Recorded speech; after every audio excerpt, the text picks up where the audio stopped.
Buenas noches a todos. Creo que ya tomamos un poquito de tiempo para poderles eh, dar admisión a la mayoría. Yo creo que por ahí algunos quedaron ahí, pues se van a ir incorporando. El día de hoy vamos a ver lo concerniente de lo que es el concepto de derecho internacional público. No sé si todos ya recibieron los documentos que les compartí ahí a través de Classroom, y si no, pues ahí los descargan oportunamente, ¿verdad? ¿Qué es el derecho internacional público? El derecho internacional público es el conjunto de normas jurídicas que regulan las relaciones entre los estados y otros actores internacionales. Esto surge de la necesidad de los estados de interactuar en un entorno globalizado, respetando principios y acuerdos comunes. Alguien por ahí, creo que de ustedes, tiene activado su micrófono. Les ruego por favor que lo apague, porque si no, interrumpe y no deje escuchar a los demás compañeros. Creo que ya saben cuál es el procedimiento que tenemos. Si tienen alguna duda, alguna pregunta, pues levanten su mano. Así que les ruego que por favor, una vez más, apaguen sus micrófonos, ¿sí? Porque si no,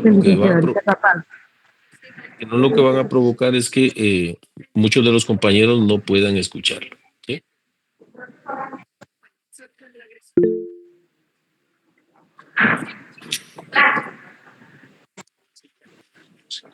Ilse Castro, tu micrófono lo puedes apagar, por favor. Sí, disculpen, licenciado y compañeros, es que hay un problema con mi teléfono que no me está respondiendo. Disculpen, licenciado.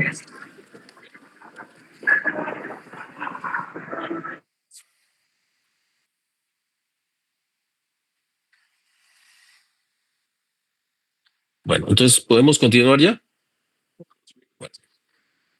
Otra de los conceptos que podemos dar de lo que es el derecho internacional público, podemos decir que es el conjunto de normas que procuran una convivencia pacífica entre los estados. El derecho internacional público también es llamado derecho internacional público o derecho de gentes. Es el ordenamiento jurídico que regula las relaciones, dice, entre estados. Normalmente los estados solían ser los únicos entes con derechos y obligaciones internacionales, pero el actual derecho internacional también atribuye derechos y obligaciones a las organizaciones internacionales, las sociedades mercantiles y a los individuos. Aunque sigue siendo cierto que el derecho internacional se ocupa primordialmente de los estados, ¿verdad? Esto está desde los años 1975. Otra definición que podemos dar de lo que es el derecho internacional público es que es el conjunto de principios y reglas que determinan los derechos y deberes mutuos de los sujetos o personas de la comunidad internacional. La denominación derecho internacional es estrictamente técnica. Designa el sistema jurídico cuya función primordial es regular las relaciones entre los estados.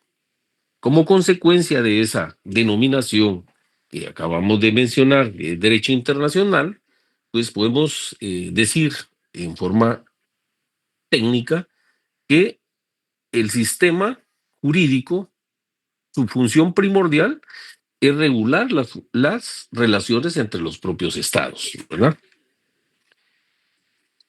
Para aspectos de estudio y para efectos de la clase, la definición más completa, que de acuerdo al autor del libro que estamos utilizando para poder entender y dar una una definición más completa de lo que es derecho internacional público es el siguiente. El derecho internacional público, dice, es el conjunto de normas y o principios que rigen las relaciones A, de los estados entre sí, B, de los estados y aquellos entes internacionales que, sin ser estados en el sentido pleno de la palabra, reciben tratamiento de estado. C, de los estados y aquellas entidades que, sin ser estado, poseen personalidad jurídica internacional. Y D, de los estados y de los individuos en el ejercicio de aquellos derechos y deberes que se consideran de naturaleza internacional. Esta es una definición más completa que abarca a todos los elementos, características individuales de lo que concierne a la definición del derecho internacional público contemporáneo. Ahora bien, hoy en día ustedes, no sé si ya se han dado cuenta, que normalmente la mayoría de estados han realizado una infinidad de convenios, los cuales normalmente algunos países, a excepción, y lo digo con toda propiedad, de los Estados Unidos, que nunca ratifica los estados. Sin embargo, los demás países sí lo ratifican y como consecuencia, de acuerdo a nuestra legislación, es ley para nosotros. Verbigracia, el Pacto de San José, que si bien es cierto, nuestra constitución política regula que la pena de muerte se debe de aplicar a ciertos aspectos en especial, que están tipificados en la ley tipo penal, lo es también que en Guatemala ya tenemos más de 20 años, sin temor a equivocarme, que no se aplica la pena de muerte, ¿verdad? Eso es en sí, a cierto modo, el concepto de lo que es el derecho internacional. Bueno, ¿cuáles son los principales sujetos del derecho internacional? En primer lugar, podemos mencionar a los estados, que ellos son los principales actores soberanos. ¿Por qué? Porque como su mismo concepto lo que hemos definido, pues hemos dicho que es los estados los que conforman ese derecho internacional público, ¿verdad? ¿Qué organizaciones internacionales forman parte de este derecho internacional público? A manera de ejemplo, les puedo mencionar la ONU, que es Organización de Naciones Unidas, al igual que la Organización Mundial del Comercio y la Unidad Europea. Estos tres entes, si bien es cierto, no son estados, pero son instituciones reconocidas internacionalmente y de las cuales Guatemala pertenece a la ONU, ¿verdad? No así a la Unión Europea, que específicamente, como su mismo nombre lo indica, únicamente pertenece a los estados europeos. Por favor, Jennifer, puede apagar su teléfono, cerrar su micrófono, por favor, porque nos está captando aquí. Jennifer, gracias. Los individuos, bajo ciertos tratados y normativas internacionales, ciertos individuos son los que, bajo ciertos tratados y normativas internacionales, pues son los que forman parte de este derecho internacional, ¿verdad? Dentro de también tenemos los movimientos de liberación nacional. Esas tres sujetos que les acabo de mencionar, que es el Estado, los individuos y los movimientos de liberación nacional. Esos tres son los principales sujetos que forman el derecho internacional. Ahora bien, ¿cuáles son las fuentes del derecho internacional? En primer lugar, tenemos los tratados internacionales. Dentro de los tratados internacionales tenemos los acuerdos escritos entre sujetos del derecho internacional. ¿Por qué les menciono esto? ¿Por qué?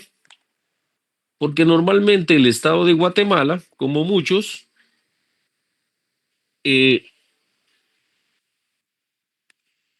ha firmado convenios y los ha ratificado. Verbigracia, el mencionado Pacto de San José y uno que estuvo muy de moda hasta que fue expulsada de aquí la famosa CICIG, ¿verdad? Ese es otro de las leyes que están vigentes aquí en Guatemala y que sin embargo, pues en su momento fue expulsada de aquí del territorio nacional porque ya había vencido el plazo para su continuidad, ¿verdad?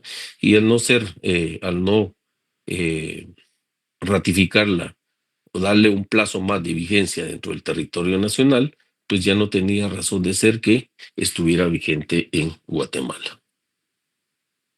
Otro de las fuentes del derecho internacional son la costumbre internacional, es decir, las prácticas generalizadas aceptadas como derecho. Es decir, muchos estados por costumbre hacen ciertas prácticas y esas, pues, dentro del derecho internacional público son aceptadas como derecho, ¿verdad? Otras de las fuentes son los principios generales del derecho, como que son las normas reconocidas en los sistemas jurídicos nacionales, ¿verdad? En eh, en nuestro país, pues todo lo concerniente a las normas internacionales que han sido ratificados por el Estado de Guatemala, pues son ley dentro de nuestro país, ¿verdad? Y adicionalmente está la jurisprudencia y la doctrina. Estas son decisiones judiciales internacionales y trabajos que se han realizado sobre esto. ¿Qué podemos hablar de la jurisprudencia y la doctrina? Hoy en día, pues,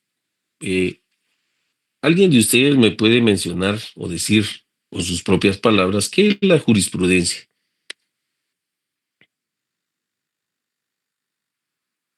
Pero solo uno a la vez, no todos, por favor. A ver, Angie. La jurisprudencia viene siendo aquel conjunto de fallos que, habiendo resuelto en una misma línea, viene a constituir doctrina y tiene que ser de observancia obligatoria para que los demás tribunales del Estado, del sistema judicial, lo tengan que aplicar. ¿Y cuántos fallos deben de haber para poder eh, denominarle jurisprudencia? ¿Alguien más que pueda apoyar a Angie? 3 fallos, licenciado. Recuérdense que aquí la jurisprudencia se conforma de dos entes, uno por la Corte de Constitucionalidad y el otro por la Corte Suprema de Justicia. ¿Es así o no? Si fuera Sí, de la un Corte Suprema de si fuera Justicia tienen que ser 5 fallos y de la Corte de Constitucionalidad 3. es correcto, Angie, así es. Anótenlo porque esa es pregunta de examen, ¿no? Y que la doctrina, ¿quién aparte de Angie nos puede ilustrar de que la doctrina?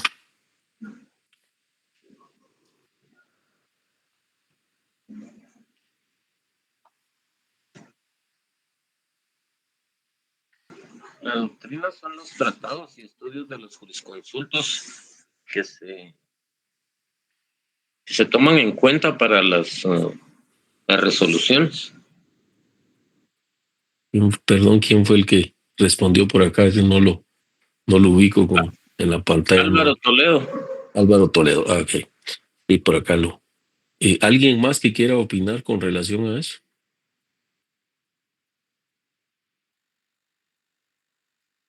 Bueno, quiero que por favor les va a quedar de tarea lo siguiente. Una definición de lo que es jurisprudencia y de lo que es doctrina. Y las diferencias entre jurisprudencia y doctrina. Por favor, esto lo quiero para el día viernes.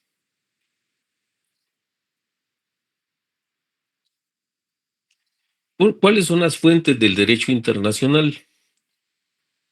Primero están los tratados internacionales, que son acuerdos escritos entre sujetos del derecho internacional. Otra de las fuentes es la costumbre internacional. Como mencionaba, son las prácticas generalizadas aceptadas como derecho. Y los otros son los principios generales del derecho, que son las normas reconocidas en los sistemas jurídicos nacionales. Y por último, lo que acabamos de mencionar, la jurisprudencia y la doctrina. Y estas son decisiones judiciales internacionales y trabajos que se han realizado y que han servido para todos los Estados miembros y que son de observancia obligatoria. Por ejemplo, dentro de los otros tratados que tenemos, la OIT, la Organización Mundial del Trabajo, esa es otra institución que de una u otra manera es un convenio que Guatemala también ya ratificó y pues son de cumplimiento obligatorio para todo el estado de Guatemala, especialmente en materia de derecho laboral. Muchas de las cuestiones que llegan a la inspección de trabajo por denuncia o algo similar referente al trabajador, pues la mayoría se ampara en los convenios internacionales, especialmente de la OIT, de la Organización del Trabajo, que es la que respalda, y ahí es donde precisamente se sientan los aspectos relacionados a los convenios que han sido ratificados por Guatemala, ¿verdad? ¿Cuáles son los principios fundamentales del derecho internacional? Dentro de los principios tenemos la soberanía e igualdad de los estados. ¿A qué nos referimos con la soberanía e igualdad de los estados? La soberanía es lo que compete realmente a nosotros como Estado, porque la misma Constitución no lo garantiza, que Guatemala es un país libre e independiente, ¿verdad? En todas sus decisiones. Pregunto yo, ¿consideran ustedes que realmente eso es lo que compete a la soberanía que nosotros tenemos o que siempre manifestamos? La Constitución no lo da. Sin embargo, hay muchas decisiones que se toman hoy en día utilizando la frase la soberanía. Los escucho.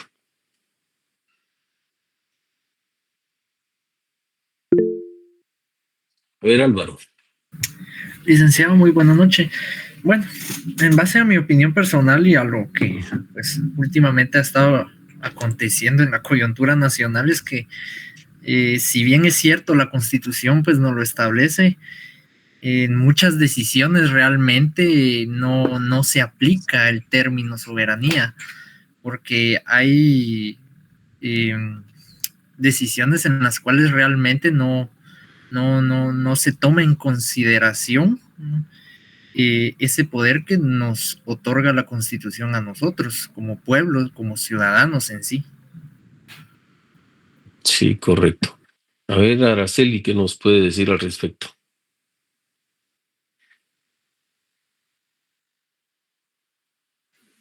Buenas tardes, licenciado. Buenas noches, Araceli. Diga. Sí, buenas noches. Considero que realmente en nuestro país no tenemos la soberanía completamente. Está regulada en nuestra Constitución Política de la República, pero ¿existiría realmente? Es una pregunta básica. ¿El poder en el pueblo? Yo creo que no, licenciado. Se nos escucha muy poco y se nos ha vedado muchísimo. Realmente no es verdadera soberanía, en mi opinión. Sí, gracias, Araceli, por su opinión. A ver, Diana, ¿qué nos puede decir al respecto?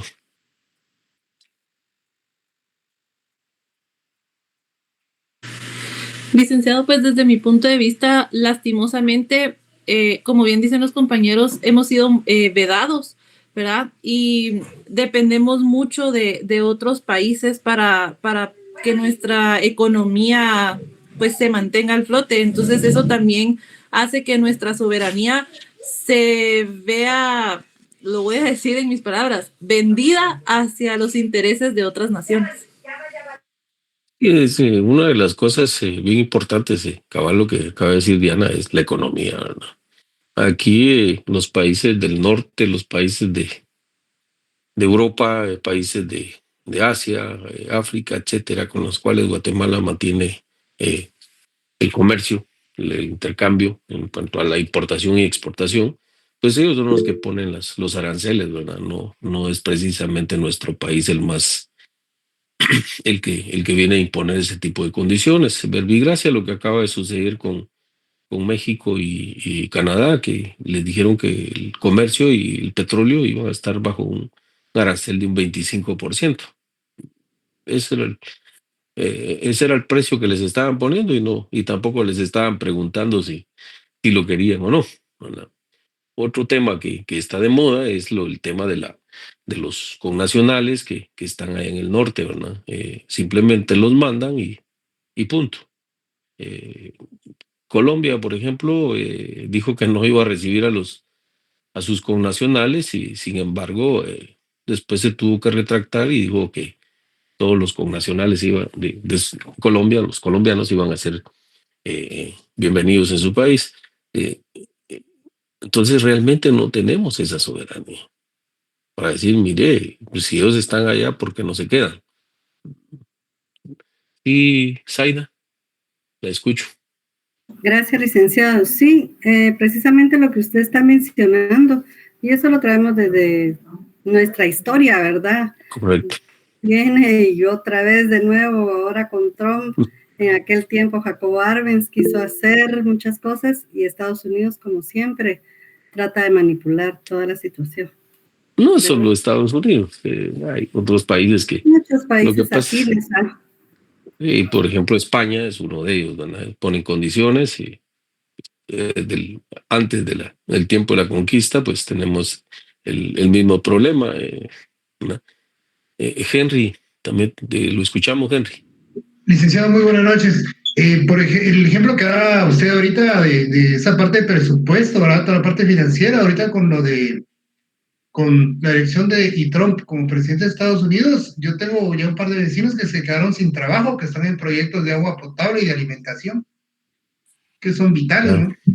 Sí, digo, eso ha afectado a todos los países de Latinoamérica, ¿verdad? Y es que el gran problema es que los países, las personas que se han ido para el norte son las que hacen ese trabajo, el trabajo rudo, por decir en términos términos vulgares, pero es el trabajo pesado. Normalmente lo hacen nuestros connacionales, ¿verdad? ¿Por qué? Porque ellos no se van a manchar las manos en andar lavando baños, lavando platos, no, ese trabajo no es para ellos, ¿no? Entonces, ¿qué van a hacer ahorita? ¿O qué medidas van a tomar los americanos? Para mí no son americanos, para mí ellos son Estados Unidos, punto. Americanos somos todos, lo que pasa es que en la denominación que ellos tienen, Estados Unidos americanos, ahí es donde realmente se dan esos aspectos, pero americanos somos todos.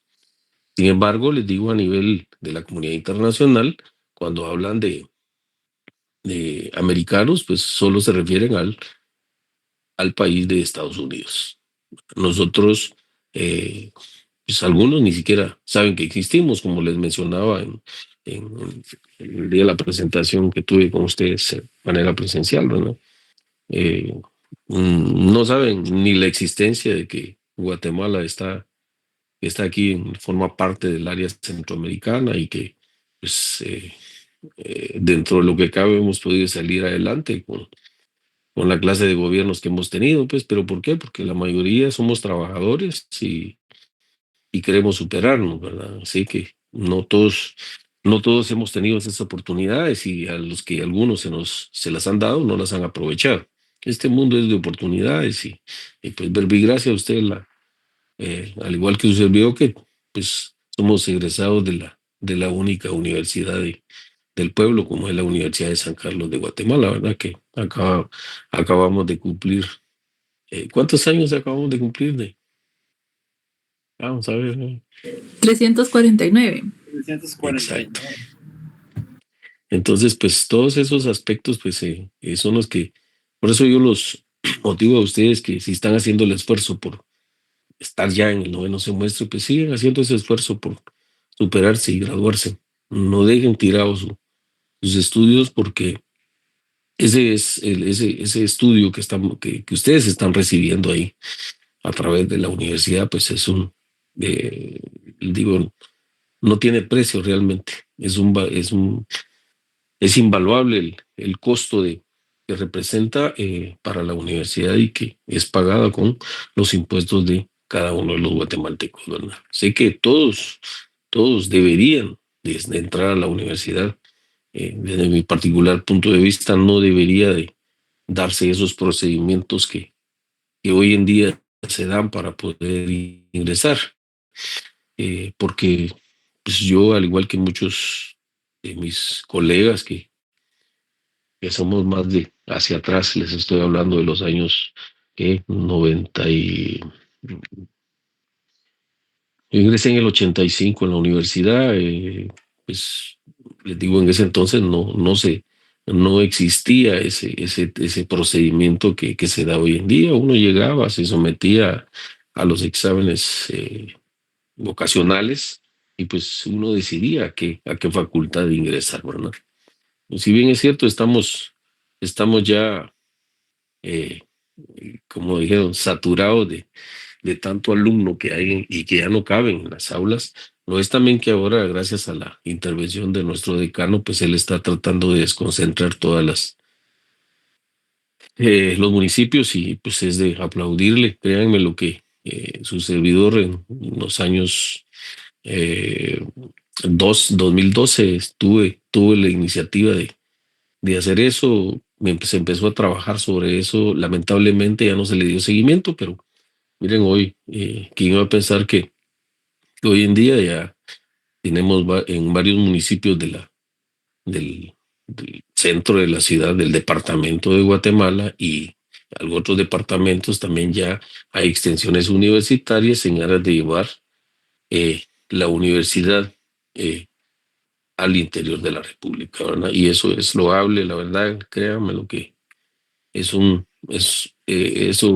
va a quedar para la historia y ya en Guatemala en sí, casi en todos los departamentos tenemos extensiones universitarias. Ya no es aquello que no voy a la capital porque es demasiado lejos, no tengo nadie allá, no tengo que ir a pagar vivienda, no trabajo allá, o sea, es bastante, la época que yo estudié era bastante complejo eso porque muchos tenían que venirse acá al centro, al centro de la capital, que es donde funciona nuestra universidad, para poder recibir sus estudios de superación, ¿verdad? Pues todos esos aspectos son los que les digo hoy en día. Por eso es que no existe una soberanía como tal, sino que siempre dependemos de los países capitalistas, ¿verdad? Entonces, como consecuencia de eso es que debemos de hacer nuestro mayor esfuerzo todos, especialmente ustedes que están en la etapa de ya casi con culminar sus estudios en cuanto al cierre de pensum, pues hagan un esfuerzo más. Yo sé que lo van a lograr. Bueno, el otro aspecto que podemos mencionar de los principios es la prohibición del uso de la fuerza. Es decir, que a nadie se le obliga a que vaya a estudiar. Para mí, en el aspecto universitario, no debería ser obligatorio, pero en el aspecto de la primaria, básico y diversificado, sí debería de ser obligatorio. Que ese aspecto estaba regulado en la Constitución del año 1965, que es realmente, les digo, los que tal vez por ahí puedan darse una revisada de esa Constitución.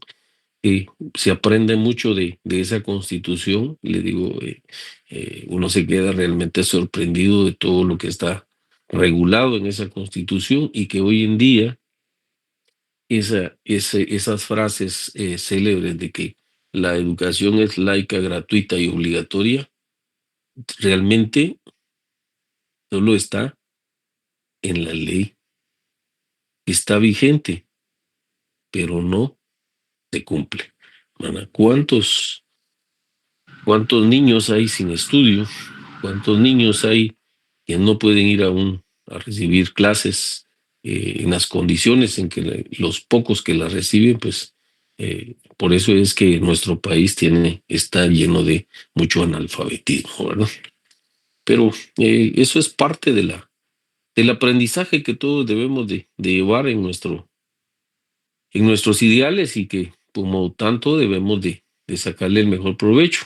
Los que, en el caso de ustedes, que tienen la oportunidad de estar ya en la universidad y que ya están a punto de culminar su cierre de pensum, pues enhorabuena, ¿verdad?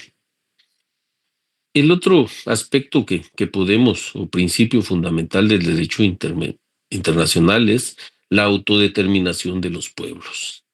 Esto es un principio realmente básico para todos los países que conforman y que integran el derecho internacional, ¿verdad?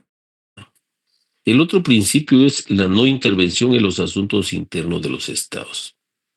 Vean ustedes que hoy en día nuestro país no ha sido intervenido en todos los asuntos internos. Les pregunto.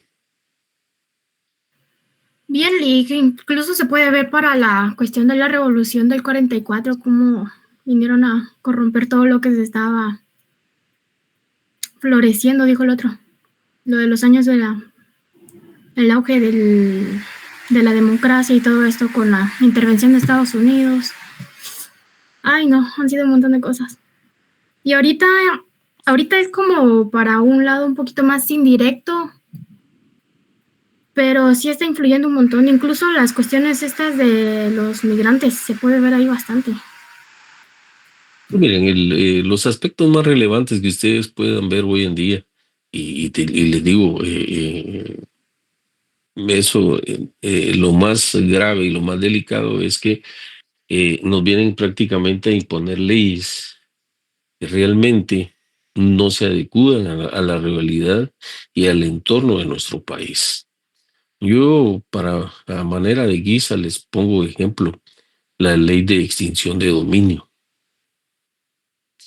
Fíjense que nuestra misma norma constitucional establece que la ley no tiene efecto retroactivo, salvo en materia penal y siempre y cuando favorezca al reo, ¿verdad? Si me equivoco, me corrigen en lo que estoy diciendo. Ustedes ya manejan lo que es el derecho penal, entonces, y ya fueron aprobados esos cursos, entonces creo que ya están doctos en esa materia. Sin embargo, en esa normativa, que realmente es una copia, es un copy-paste, le digo, de la legislación colombiana, pues hoy en día acá esa está haciendo estragos con muchas personas y que han perdido. Si bien es cierto, han cometido actos ilícitos, lo es también que les están extinguiendo sus bienes que fueron adquiridos antes de que ellos cometieran esos ilícitos, ¿verdad? Entonces, ¿qué quiere decir? Que si alguien de los que integramos esta sociedad comete un ilícito dentro de los que están tipificados en esa normativa y le aplican la ley de extinción de dominio, pues como consecuencia le van a retrotraer la ley hasta sus ancestros, lo cual para mí es inconstitucional. Se han planteado varias inconstitucionalidades relacionadas a ese tema, pero ninguna ha prosperado, ¿verdad? La otra normativa que yo creo que también es un poco, no solo es abusiva, sino que es grosera, es la ley de lavado de dinero y otros activos. Fíjense que uno de los verbos rectores que tiene esa ley es quien, así lo establece, dice quien a sabiendas. Ese es el verbo rector, es quien a sabiendas. Es decir, que por ejemplo, es en el ejercicio profesional, le requieren sus servicios para que faccionen una escritura pública. Es obligación de ustedes, y tomen nota de eso que les voy a decir, preguntarle a las partes cuál es el origen, la procedencia del dinero con el cual van a pagar. Y debe hacerse bajo juramento a los sujetos que comparecen en el instrumento público. porque si no, también el notario incurre en el delito de lavado de dinero y otros activos. Te lo digo, tuve la oportunidad de estar en un debate en el cual un profesional, un médico, pues fue condenado precisamente por vender un inmueble, ¿verdad? Y ¿saben cuál fue lo más curioso? Que la procedencia del dinero ese era del dinero del erario nacional, porque era el sindicato de la Contraloría General de Cuentas había comprado ese inmueble precisamente para sus agremiados y pagaron esa compraventa de ese bien inmueble. Estaba en una reunión de trabajo. Por favor, Jordi, puede apagar su micrófono ahí, por favor. Entonces, estas actividades, les digo, riñen en contra del ejercicio profesional. Porque ¿cómo le voy a venir yo a decir a al comprador, mire, cuál es el origen del dinero con el cual usted va a pagar? ¿Qué le contestaría usted si fuera usted uno de ellos? Y usted como notario no tiene que estar preguntándome cuál es el origen del dinero con el cual yo estoy pagando. Sin embargo, ahora la ley lo exige, ¿verdad? Y es más, si ustedes que ya aprobaron notariado 1 y 2, ¿verdad? Ahorita creo que están notariado 3, ¿no? ¿Me equivoco? ¿Sí? ¿Sí o no? Así es. Así es. Bueno, si ya aprobaron esos 3 notariados, pues se darán cuenta que no se pueden hacer compraventas en efectivo mayores de 50,000 quetzales, ¿verdad? Tiene que ser a través de un cheque de caja debidamente comprado en una agencia bancaria, y en el instrumento público debe de identificar plenamente el monto del cheque, el banco que lo emitió, la fecha y el valor del negocio jurídico, ¿verdad? Si me equivoco, me corrigen ahí en notariado, por favor. Por eso les preguntaba si ya habían aprobado notariado 1, 2 y 3, ¿verdad? Otro de los aspectos que necesito que le pongamos mucha atención, ¿cuáles son los organismos internacionales que rigen dentro del derecho internacional? En primer lugar, tenemos la Corte Internacional de Justicia. Esta resuelve las disputas entre los estados. En segundo lugar está el Consejo de Seguridad de la ONU. Y pues su fin primordial es el mantenimiento de la paz y seguridad internacional, ¿verdad? Pues como se dan cuenta ustedes, la ONU ha intervenido mucho en el tema de la Franja de Gaza, en el pleito que se tienen los palestinos con los israelíes. Entonces, la ONU es la que ha tratado de mediar. Ese ente es el que manda a sus representantes para que traten de llegar a un diálogo y puedan encontrarle una solución a ese conflicto, que no es de ahorita, es de varios años hacia atrás, y sin embargo hoy en día no se ha podido solucionar. Han habido muertes de ambas partes como no tienen idea, por la lejanía que existe de estos países. No tenemos mucha información. Tenemos alguna información así vaga, a grosso modo, la información que les conviene que sepamos, ¿verdad? No la información que realmente debemos de saber para poder entender cuál es el origen de ese conflicto, por qué es que siguen hoy en día en conflicto y por qué es que se siguen causando tantas muertes de ambas partes, ¿verdad? Pero la área más sufrida es la Franja de Gaza, ¿verdad? Que es un territorio que les digo, miren, de lo más pequeño que ustedes se imaginan, ¿verdad? La otra es la Organización Mundial del Comercio. Esta regula todo el comercio entre las naciones, ¿verdad? Y adicionalmente tenemos la Corte Penal Internacional. y esta es la que encarga de juzgar los crímenes internacionales, ¿verdad? Entonces, ya tenemos también los organismos internacionales que acabamos de mencionar y adicionalmente tenemos el siguiente punto que es los ámbitos de aplicación del derecho internacional público. ¿Cuáles son los ámbitos de aplicación del derecho internacional público? Pues en primer lugar tenemos el derecho internacional humanitario, es decir, los conflictos armados. En segundo lugar tenemos el derecho internacional de los derechos humanos. Y en tercer lugar tenemos el derecho internacional ambiental. Y adicionalmente tenemos el derecho del mar.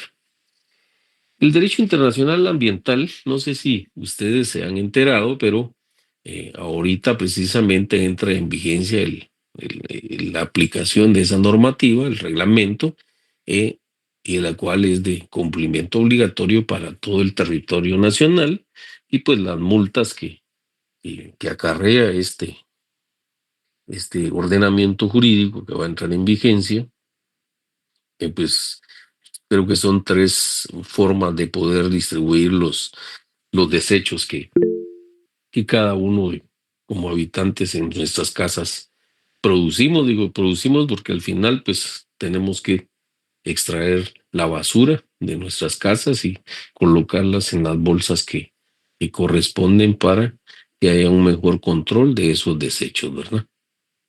Y entonces pues todos estos aspectos son porque nos los exigen las leyes. ¿Por qué? Porque el ambiente es el que debemos de cuidarlo. No sé si ustedes se enteraron, pero del problema que hay en el río Motagua, que es el que en una parte colinda con Honduras, y de tanto plástico que se ha ido a través de los ríos y que van precisamente a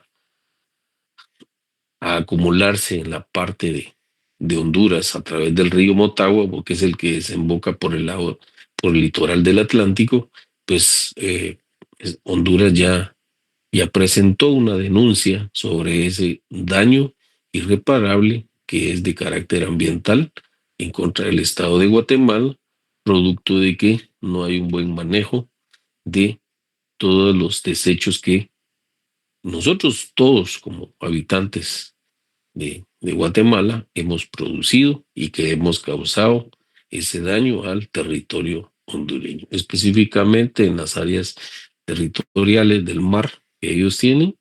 Entonces, pues esperemos que cumplamos todos con esa obligación, ¿verdad? A ver, Denilson, ¿qué quería preguntarnos?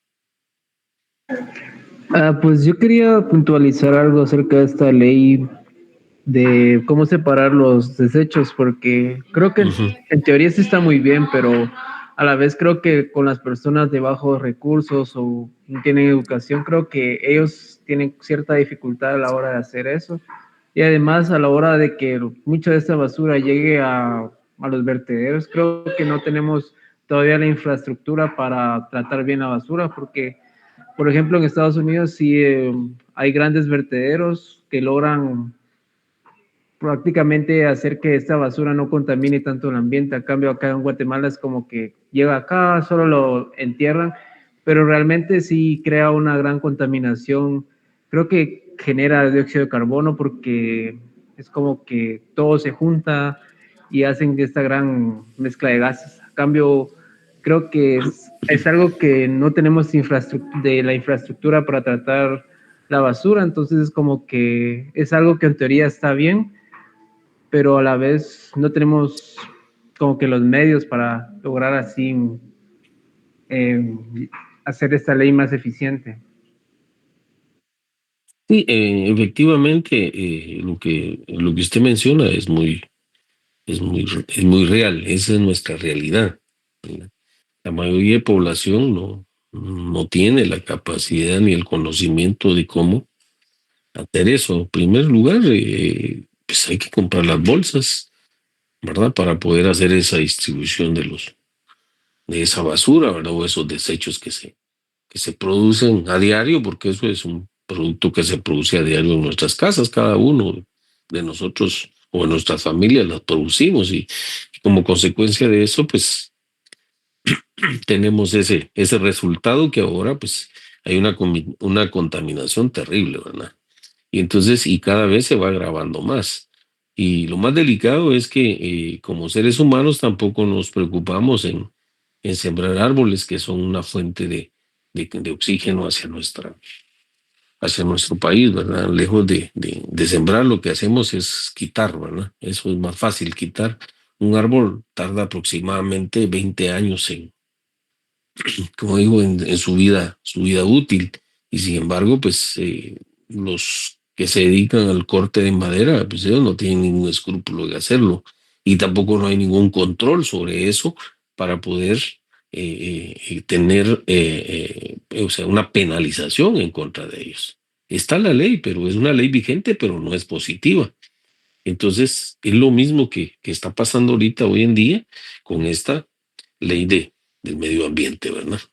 Que realmente la echaron a andar porque de algún lado la copiaron, pero más sin embargo no dieron la infraestructura para que realmente la sociedad como tal, o sea, educar a la sociedad para que haga esa función y hoy en día esté y se pueda aplicar ese reglamento. Esta ley ya había sido publicada, pues el problema fue que plantearon algunas inconstitucionalidades y al final pues se logró suspender y por eso es que ahora fijaron un plazo para que entrara en vigencia y pues ahorita se vence el plazo y tenemos que cumplirla, sí o sí. Entonces, como lo decía de Nilsson, pues hoy en día la gente de escasos recursos pues no tiene, primero no tiene la capacidad económica para poder estar comprando bolsas. Segundo, pues algunos de ellos no pagan el servicio de extracción de basura.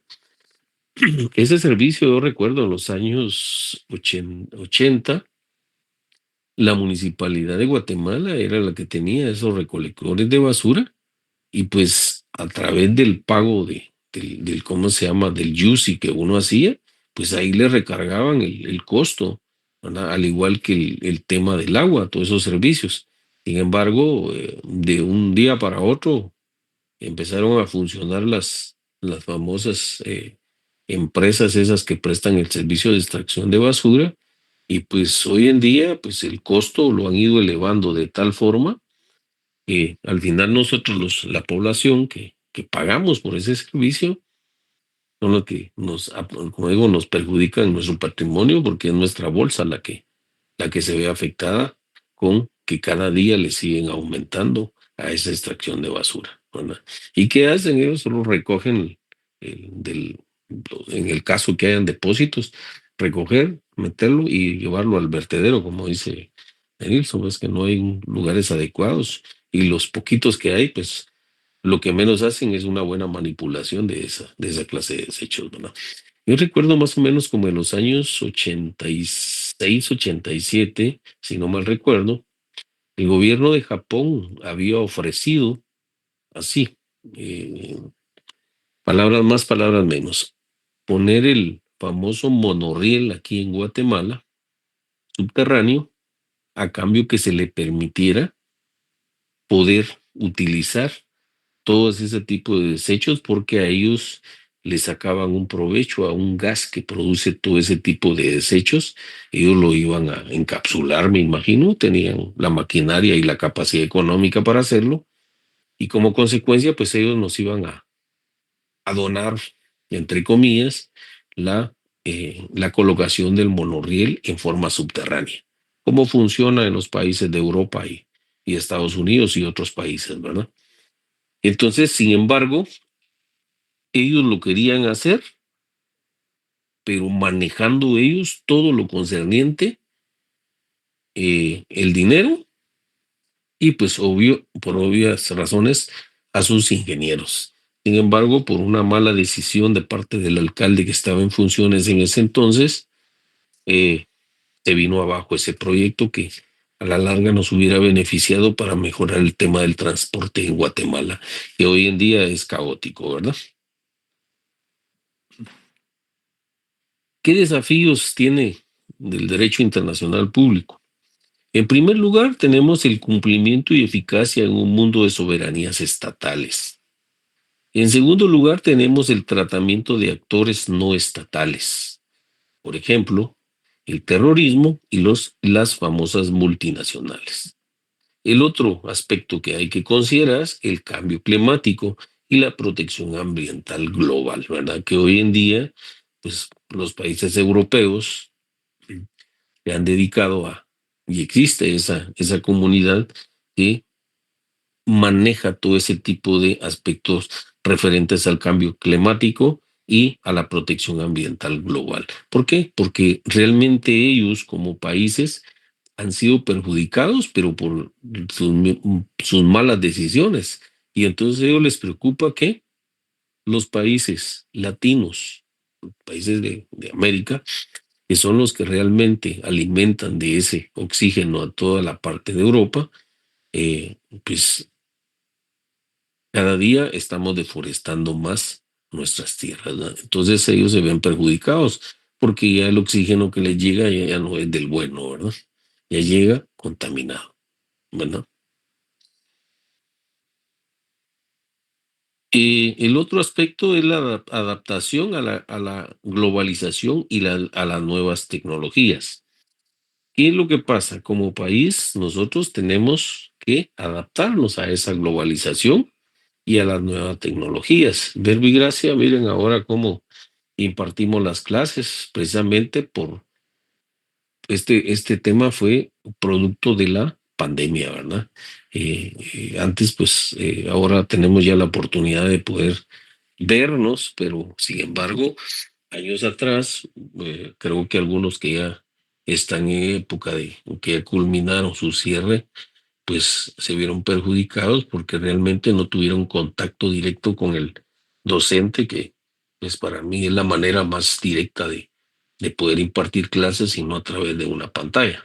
Pero sin embargo, a través de lo que les acabo de mencionar, pues son las nuevas tecnologías que se están implementando y como tal, nosotros como docentes también tenemos que adecuarnos a eso y pues eh, tratar de dar el pan del saber a cada uno de ustedes, ¿verdad? Como conclusión de lo que es el concepto del derecho internacional público, podemos decir lo siguiente: el derecho internacional público juega un rol fundamental en la regulación de las relaciones entre Estados y otros actores globales. A pesar de los desafíos, sigue siendo clave para mantener la paz, la seguridad y justicia en el ámbito internacional, ¿verdad? Nos vamos a quedar el día de hoy ahí.